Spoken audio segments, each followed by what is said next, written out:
few weeks ago, I went down this nostalgic trip of one of my favorite childhood animated series, Batman Beyond. Now, if you ask me, Ray, did you watch anime as a child? No. Growing up, I had horror. Me and my pops, while everybody else was watching Rugrats and Hey Arnold and yada yada yada, I was watching Jason Voorhees slash some f***ing titties up. Do I regret it? No. Just for old time's sake, I decided to watch one episode. I was like, you know what? It's been a while. I'm gonna revisit this. I'm gonna have fun. And that's exactly what happened. This led me to binge watching the show every day after work. I can strongly say I was not disappointed. I loved the show. It was one of the very few shows I watched as a child. When it comes to anime, I watched very select few. I watched Dragon Ball Z, Beavis and Butthead, King of the Hill, Family Guy, things that children was not necessarily supposed to watch. I have finished season 1. And I gotta say, phenomenal. Today, I'm gonna rank all 13 episodes from worst to best. Anyway, starting off with number 13, what I think is my least favorite here is Heroes. This is a 100% ripoff of the Fantastic Four with only 3 members. This follows the Terrific Trio, which is a group of scientists who got into an accident and it mutated their DNA, and they are now somewhat superheroes, and they turn bad. They turn sour. As Terry is figuring this out, he whoops their ass and saves the day. I don't mind a new villain each and every episode, as long as you just keep it within the bounds of the main one, Mr. Powers. I feel like this did not contribute to the story. I feel like it was lazy writing. Now, the fight scenes was pretty dope. I ain't gonna lie. Really have Magma, Freon, and the 2D Man, which stretches on. This is legit just a fucking ripoff of Fantastic Four. Like, why do we get this? I do find out that the accent that was involved in was not an accident. It was actually led by their lead professor or lead scientist member. My number 12 is Gollum, which is episode 4. This follows a character named Willie Watt, a nerdy kid who has a crush on this girl who gets bullied one too many times. Dad owns this construction site. Now, keep in mind, Batman Beyond, if you just for whatever reason have not seen this show, it is a futuristic environment. They have flying cars, which normally to me, if anything is like a futuristic setting, I'm turned off immediately. Don't ask me why, I don't know, I'm not into it, but watching this show, to me they found really creative ways to keep me interested and keep me grounded into the way they incorporate it into the plot. So Willie Watt is this nerd at school. He gets bullied one too many times. The main bully is going after this girl, which Willie Watt has a crush on. Now Willie's dad owns this construction company, and again, we live in the future. They have these big giant fucking robots who can lift steel beams and things like that. They really don't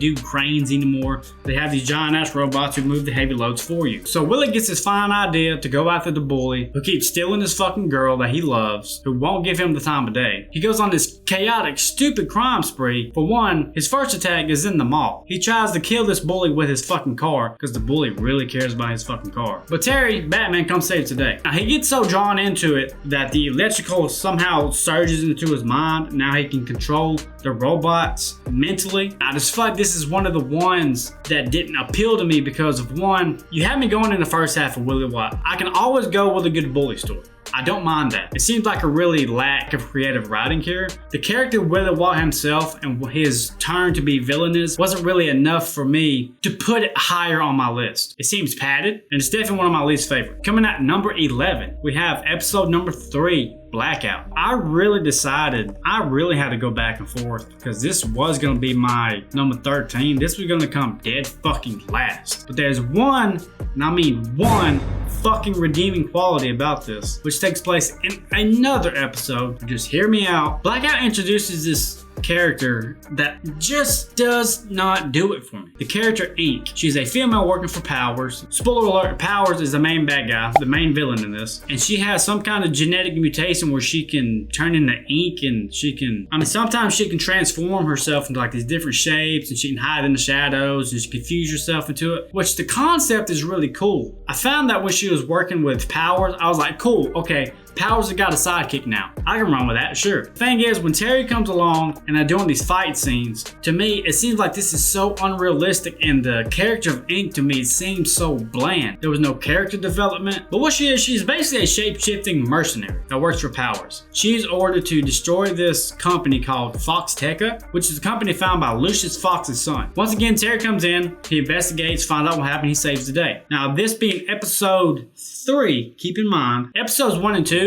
hit so hard for me, and then it's 3, I was just kind of like, oh man, you had me. Coming in at number 10 is Disappearing Ink, which is episode number 11, almost at the end of the season. Ink kind of redeemed herself for me as a villain. At the end of Blackout, Terry freezes Ink into this cryogenic block of ice. We're now introduced to this co-worker who works at this cryogenic factory and is for some odd reason just fucking in love with Ink. He goes in there, kisses her, which I mean he's actually kissing some ice. You're sick. And he talks about his life problems to Ink. They catch him on camera doing a little to the ice. They call that disorderly fucking conduct for being a pervert to ice. In the midst of all this, he gets fired. And he decides as soon as he gets fired, he's going to go out, he's going to go to the rooftop, cut the wire that controls cryogenic freezing, and he melts it and he sets Ink free. Now, and Ink is just letting him on. She stays at his house, recoups, and Terry and Batman find out she escapes, and they're like sealing up the Bat Cave. They're working together, which is really fucking badass because Bruce, he's training Terry, but he sits in the background a lot. This alone has Terry and Bruce working together as two Batman at the very end of this, which is a very redeeming quality for me. What really did it for me for Ink, what turned it around for me is the co-worker wants Ink's power. He wants to become this slimy mess of fucking fucked up Flex Seal looking goose shit. Do this for me and I will turn you into what you want. When she does this, she only gives him half the dose and he turns to like to this, he's still a human but he's like fucking Sylvester Stallone, like fucking body. He can't move. It's fucking disgusting. He's like a human slug. What's really cool about this character arc, the first time I saw Ink, I felt like her character was just padded and there was no redeeming qualities of it, but her pure evil actions, especially like the love interest, really turned it around for me. Now the best thing about this episode, like I said before, is Terry gets captured, Bruce finds out, and Bruce comes in this robotic bat suit that he's in, but he's actually inside controlling it, so it puts strain on his heart, and he saves Terry, and Terry saves Batman. And once again, Ink is defeated. Okay, number 9 is Meltdown. The next 9 picks I have are not bad episodes. These was very, very tough for me to put in order, but I had to do it somewhere. If you ask me tomorrow, some of these will probably be interchangeable, but I'm sticking to my guns and this is what I got. Number 9 is Meltdown, which is episode number 5. So Bruce Wayne's company, Wayne Powers, which is owned by Bruce Wayne and the bad guy, the villain, Powers, is building a new body for Victor Fries, aka Mr. Freeze. Because at this point, Powers has already turned into Blight after a botched shipment of poison. This is like some kind of nerve gas poison that turned Powers into Blight, a big glowing character, and he has to get treatment because his skin keeps falling off. He can shoot fireballs and shit. It's kind of cool. They are wondering if the same reverse engineering will work for Powers so he can turn back to the way he was. Newsflash, it didn't work. Now, this was a chance for the show to showcase one of Batman's old characters coming back and actually having involvement with Terry. I just really feel like this is a love letter to a classic Batman story. You still have Mr. Freeze, nothing changes. He tries to be a good guy, but he can't. He wants revenge for his wife. He blames himself. So he does everything in his power to basically fuck it all up. Terry tries to help him, tries to give him the benefit of the doubt, but he turns sour. This also advances toward the main plot between Terry, Bruce, and Powers. Coming in at number 8 is Shriek. This episode here has one of the most creative fight scenes I saw early on in the show. Again, this is episode 7. The main villain, Powers, hires a sound engineer that can basically make sound waves into a bomb. The possibilities he has to transform sound how he wants, I actually find this episode one of the most creative when it comes to writing. So while Terry's figuring this out, Bruce, Shriek, and Powers conjure up this plan to make Bruce go crazy. Bruce is in a hospital at this point in a fucking psych ward. They think he's crazy because Bruce starts hearing voices in his head telling him, hey, open the window, jump the fuck out, kill yourself. You have to do this, Bruce. And I also really love just seeing Kevin Conroy as an older Bruce Wayne. At this point in the show, Terry's still learning. Of course, he's going to learn throughout the whole season, but you're also going back and forth between what Terry's doing as Batman and what Bruce Wayne is doing to try to overcome these parlor tricks. Because it turns out once Terry breaks him out, Terry finds this little transmitter taped to Bruce's head, literally hiding in plain sight. So once Bruce gets out, we finally get the showdown between Shriek and Terry,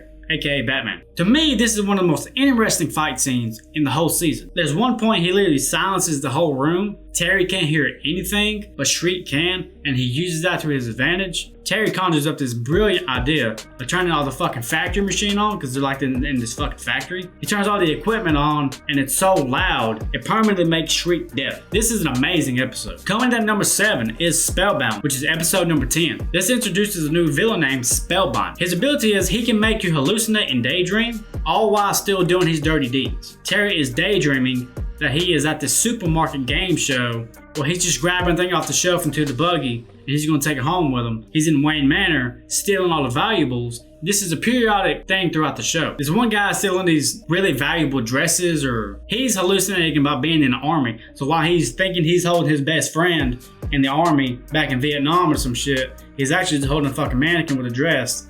While he's carrying it to the rescue helicopter, he's actually bringing it to the fucking Spellbinder so he can go off with the cash. Yeah, when he uses his hypnotic technology, even down to the fight scene where Terry has to fight Spellbinder and he is hallucinating. He's hallucinating where he's at in real time, but also he's facing zombies. Bruce has to guide him like, hey, just look around, I will be your eyes. This is just another one of those episodes. I find it so creative. It was so fun to watch. One thing about this series so far is almost every episode, I feel like the villains they come and they go, but they do it in such an impactful way that I'm never bored. The only villain I really feel like didn't hit a home run was Ink. Coming in at number 6 is A Touch of Karain, or Karan. I don't know how to pronounce this. Carrier,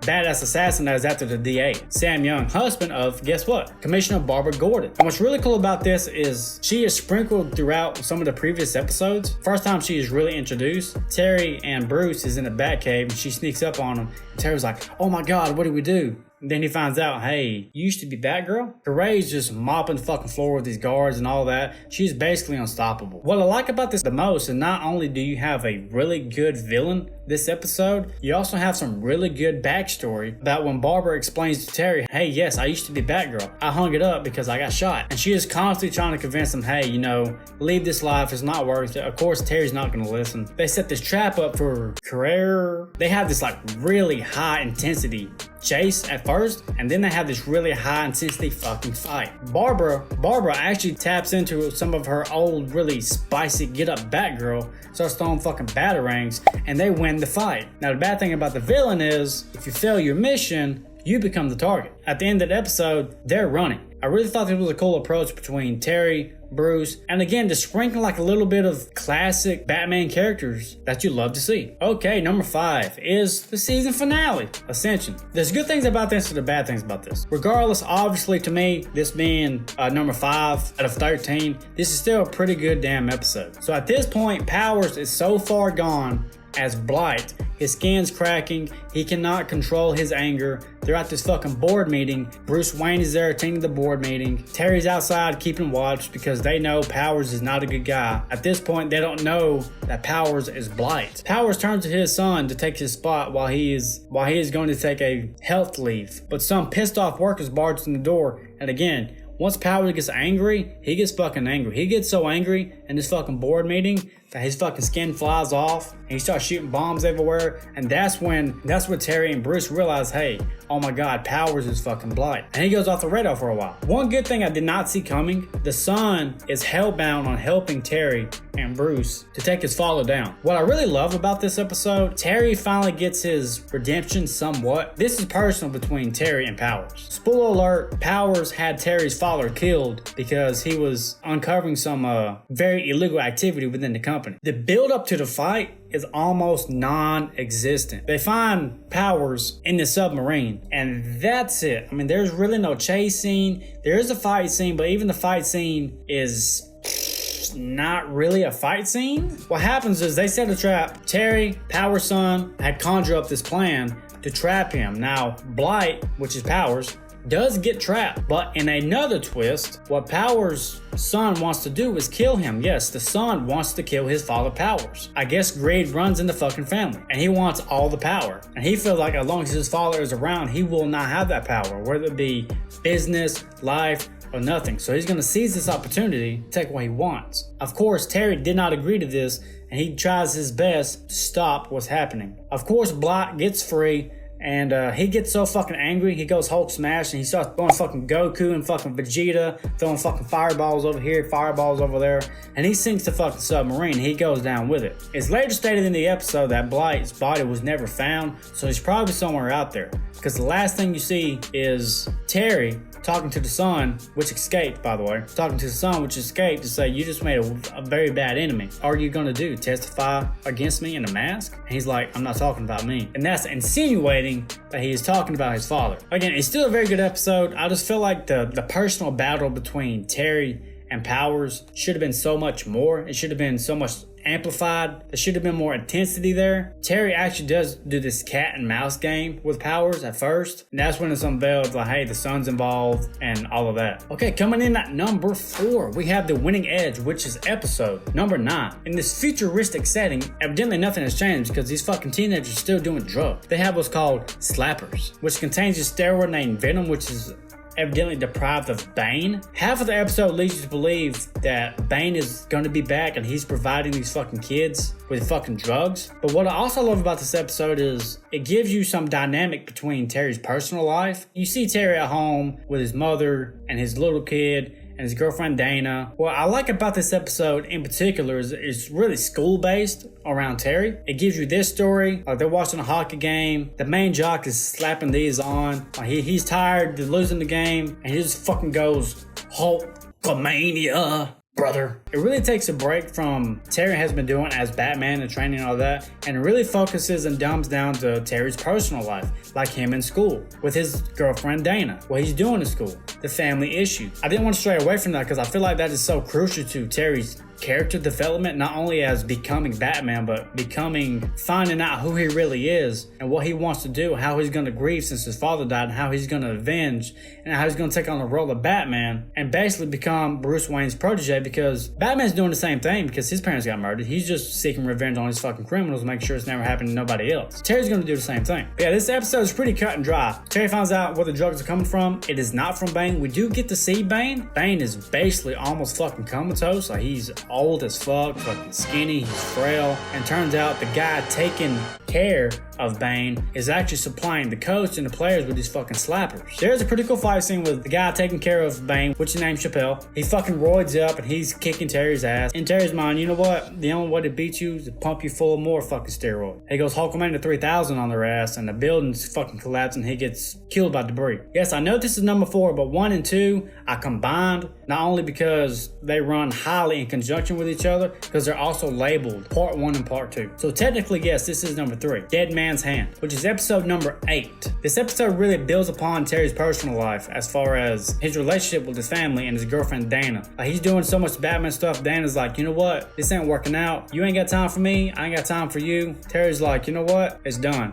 This takes place in a club. He walks outside kind of upset, meets this beautiful girl named Mulaney. There are so many cool elements about this episode. For one, Terry also has to fight the Royal Flush Gang, which is one of Batman's old enemies. So that again gives you some backstory about what Wayne had to deal with in the past, revisiting this fucking family that comes and goes and robs motherfuckers. You have this villainous family, and I knew from the jump that Mulaney was in the family. I knew it from the opening fucking scene when I saw her. I was like, no, this is too good to be true, and that's exactly what happened. You have these two stories running in conjunction with each other, and of course Terry finds out, he's heartbroken, but he does not give her a chance to go. They are all arrested at the end. The best thing about this episode is just the simple cut and dry classic writing of proceeding with the main story and also taking the time and focusing on Terry's personal assets as well. I feel like this episode alone did the best job at combining the two when it comes to screen time, and it's still one of my favorite episodes. Okay, we're down to the last 2. Well, actually, we're on down to the last 1 because I put these together and they're all labeled together. This is Rebirth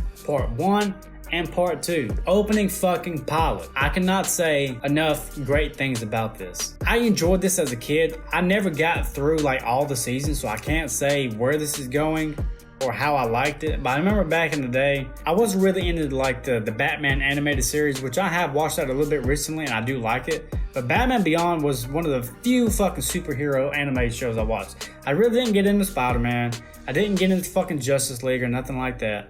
But Batman Beyond, I fuck with. When I first rewatched this pilot episode, I was really worried that the futuristic setting would turn me off because I'm just not a fucking fan of futuristic stuff. I'm not. I'm stuck in the fucking 1980s. Every single aspect of these 2 pilot episodes was done amazingly. From the introduction of fucking Bruce Wayne wearing the actual Batman Beyond suit and you see him getting older, getting his fucking ass kicked, and he has to resort to almost using a gun, his number one sin that he said he would never do, but he had to do it to save the girl and to escape. And then he hangs out the Batsuit for 20 years. The introduction of Terry, the introduction of the Jokers, which is a gang of basically Joker fanatics running the streets, bullying people. You see Terry kick their fucking ass on the subway, and they chase him to a dead-end street where Wayne Manor is. Now, fun fact about this, I literally stopped. I paused this fucking episode because I was entranced by the fucking music. I left my living room, I went into my office, I googled the fucking soundtrack to this, and I listened to that bitch all the way through, because one thing about this fucking series, especially this pilot episode, especially in this scene alone where the Jokers chase Terry to Wayne's Manor, and you have Terry and Bruce Wayne